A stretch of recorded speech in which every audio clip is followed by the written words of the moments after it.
எங்களோட குலதெய்வம் கோயிலில் நறுமுகைக்கு மொட்டை அடிச்சுட்டு அப்படியே கெடா வெட்டுறதாகவும் வேண்டுதல் இருந்துச்சு. செவ்வாய்க்கிழமை ஈவினிங் போல் தான் கோயிலுக்கு கிளம்பியிருந்தோம். காலையிலே எழுந்திரிச்சு அடுத்த நாள் வந்து இட்லி சுடுறதுக்காக இட்லியும் மாவு அரைச்சி வச்சுட்டு, அப்புறம் வெங்காயம் வேணும்ல நான்வெஜ்ஜுக்கு அதையும் தொளிச்சு வச்சுட்டு போயிடலான்ட்டு எல்லாம் முடிச்சுட்டு ஈவினிங் போல் தான் கிளம்புனோம். எங்கள் கோயில் எப்போவுமே வந்து நைட்டு 12:30 மணிக்கு தான் பூஜை. அதனால் இங்கேருந்து ஒரு 4:30 மணிக்கு கிளம்புனோம்னா போய் சேர்றதுக்கு 7:30 மணி ஆயிரும். போனது ஃபஸ்ட்டு பொங்கல் வச்சுட்டு அதுக்கப்புறம் மொட்டையை அடிச்சுட்டு பூஜை முடிஞ்சதுக்கப்புறம் கெடா வெட்டிட்டு அப்புறமா வந்துக்கலாம்னு சொல்லிவிட்டு அந்த டைமுக்கு தான் கிளம்பியிருந்தோம்.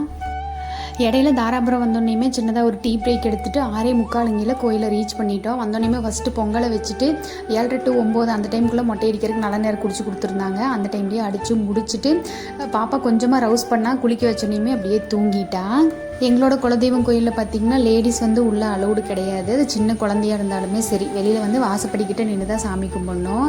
ஃபஸ்ட்டு பூஜை வந்து 12:30 மணிக்கு நடக்கும். 12:30 1 மணி வரைக்கும் கெடாயும் வெட்டி முடிச்சுட்டு அங்கேயே சுத்தம் பண்ணி வாங்கிட்டு வீடு வந்து சேர்றதுக்கு காலையில் 5:30 மணி ஆயிடுச்சு. அடுத்த நாள் மத்தியானம் தான் நான்வெஜ் பிளான் பண்ணியிருந்தோம். என்னென்ன செஞ்சுருந்தோன்னா மட்டன் குழம்பு, மட்டன் வறுவல், சிக்கன் குழம்பு, கூட வந்து ரைத்தா, அப்புறம் ரசம், அவ்வளோதான்.